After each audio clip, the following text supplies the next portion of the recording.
भविष्यात रंगकर्मींना उत्कृष्ट नाट्यगृह मिळणार। अभिनेते प्रशांत दामले यांच्याकडून घोरपडे नाट्यगृहाच्या नूतनीकरणाची पाहणी।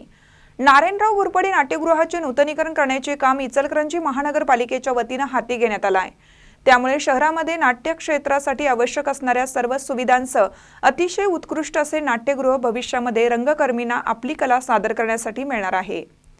सदरचे काम करण्यासाठी महानगरपालिकेची यंत्रणा अतिशय नियोजन पद्धतीने काम करत आहे। याबद्दल रंगकर्मी म्हणून मला याचा अभिमान वाटतो व आयुक्त ओमप्रकाश दिवटे त्यांच्या सहकार्यांचे कौतुक करावेसे तेवढं थोडंच आहे, असं मत सिने नाट्य अभिनेते प्रशांत दामले यांनी व्यक्त केले। इचलकरंजी शहरामध्ये नाट्यप्रेमी व नाट्यकर्मींसाठी सन 1999 मध्ये श्रीमंत नारायणराव बाबासाहेब घोरपडे नाट्यगृहाची उभारणी करण्यात आली।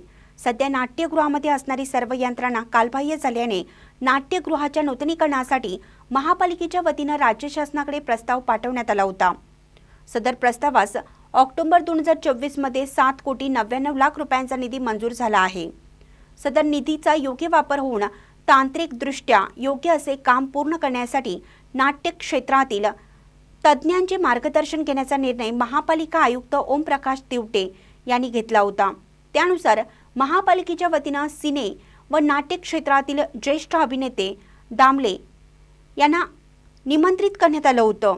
मंगळवारी महापालिका आयुक्त व अधिकाऱ्यांसोबत नेते प्रशांत दामले यांनी नाट्यगृहाची पाहणी केली।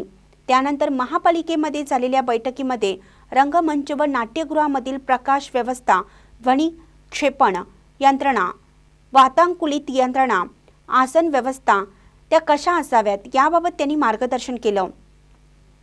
यावेळी प्रशांत दामले यांना नुकताच राष्ट्रपती यांच्या हस्ते संगीत नाटक अकादमी रत्न पुरस्कार मिळाल्याबद्दल त्यांचा आयुक्त ओमप्रकाश दिवटे यांच्या हस्ते सत्कार करण्यात आला। नमस्कार। आज बऱ्याच महिन्यांनी इचलकरंजीत येण्याचं झालं, त्याचं कारण एक महत्त्वाचं होतं की आपलं जे घोरपडे नाट्यगृह आहे, या घोरपडे नाट्यगृहात माझ्या करिअरच्या सुरुवातीपासून मी इथे प्रयोग करत आलो आहे। म्हणजे थेट अगदी 83-84च्या टूरपासून ते एका लग्नाची पुढची गोष्टपर्यंतचं।